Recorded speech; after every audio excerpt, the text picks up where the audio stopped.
karma la se leng dang to na lung her tum lo la kei pon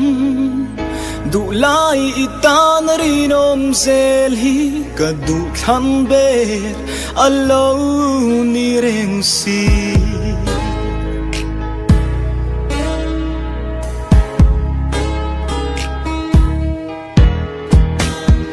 karma la se leng dang to na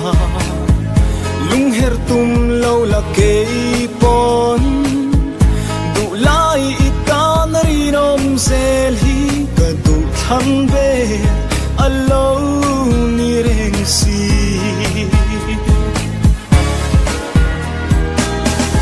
isap mel ton sa ki in vang kwa ching kwa changi ria rem zai ka lo rel anga mangai na in min lo pom nang seo mangai na in o min lo pom nang seo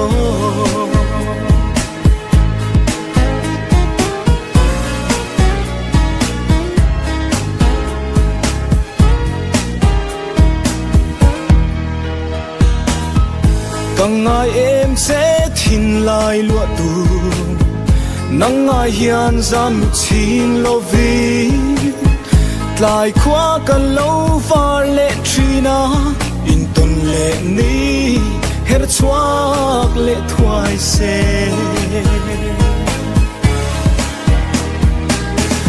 hisap mel ton sa ki in vang khwa ching khwa changi ria rem zai ka lo rel anga mangai na in min lo pom nang seo mangai na in o min lo pom nang seo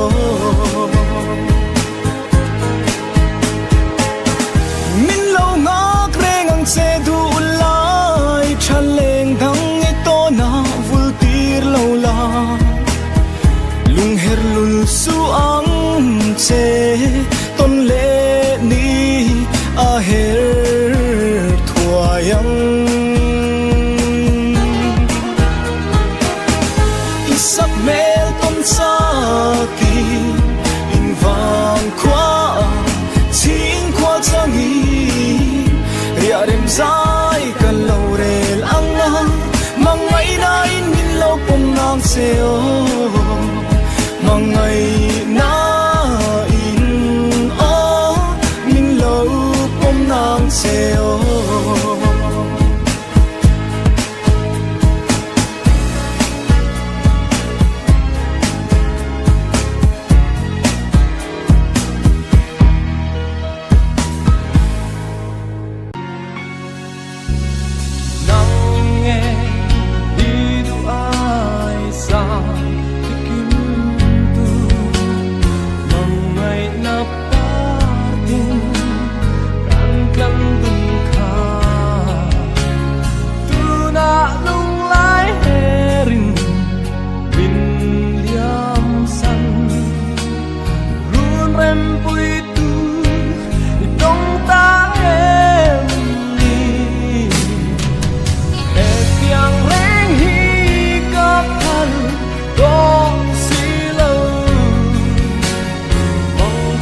chế lưng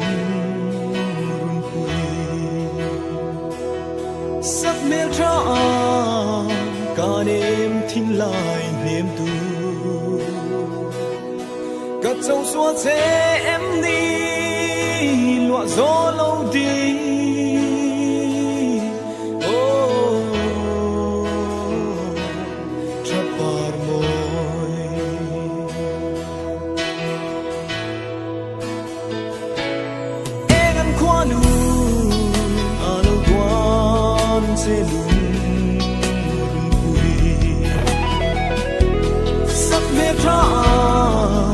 cả đêm thinh lại niềm tu cất trong xóa chế em đi lụa gió lâu đi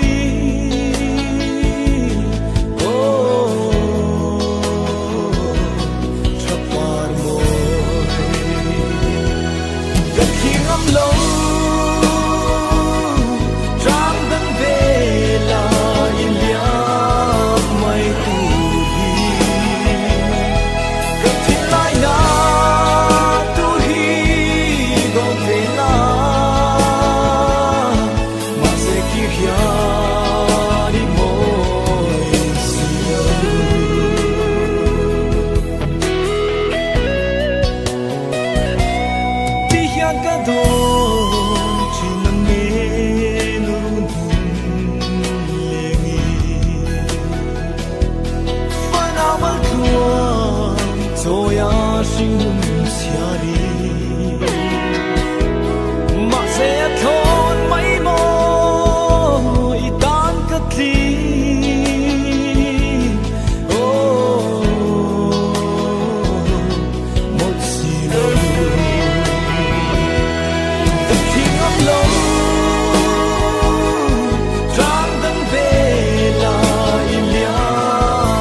biết thư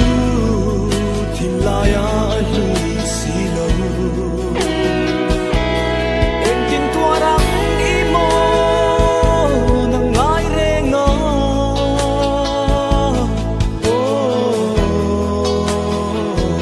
suy lung lên thì ngắm lâu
tâm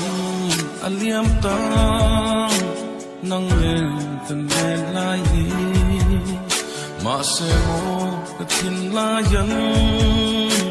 puanang an vi si lo mang ai pia thu han chunga tra i be lai te qua nắng qua min trên lòng thu miên tiếng khóc ngày na pa su min tem tira chuyện rừng na qua nắng min vàng mà sẽ lung rung hay lung herin tay đắng ipum ta yang lung mol katan ama asin lung kim lo ten dam takin mang chale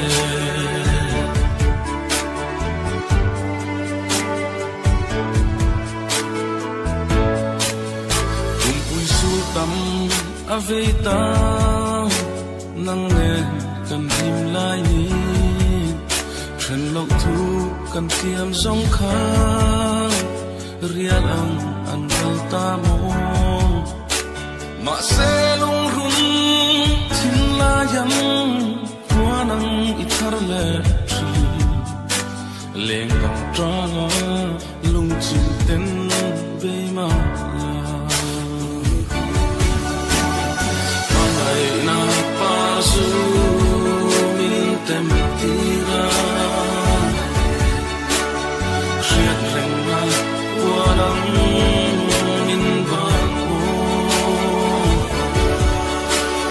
sẽ lung rung hay lung herin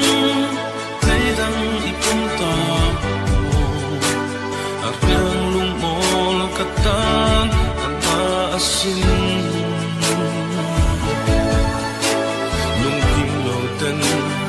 tam takin mang chale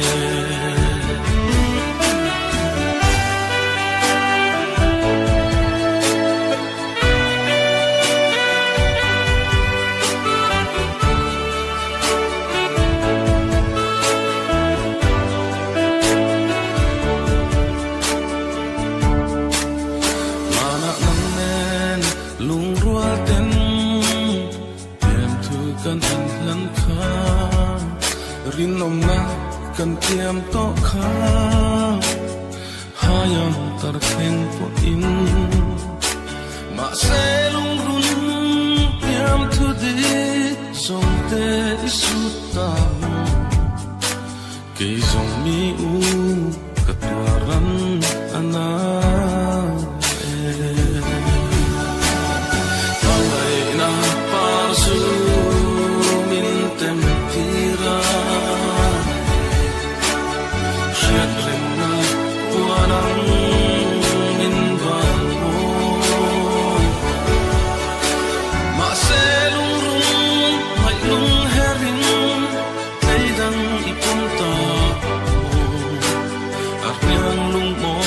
katan ama asin lung kim lo ten dam takin mang chale lung kim lo ten dam ten mang chale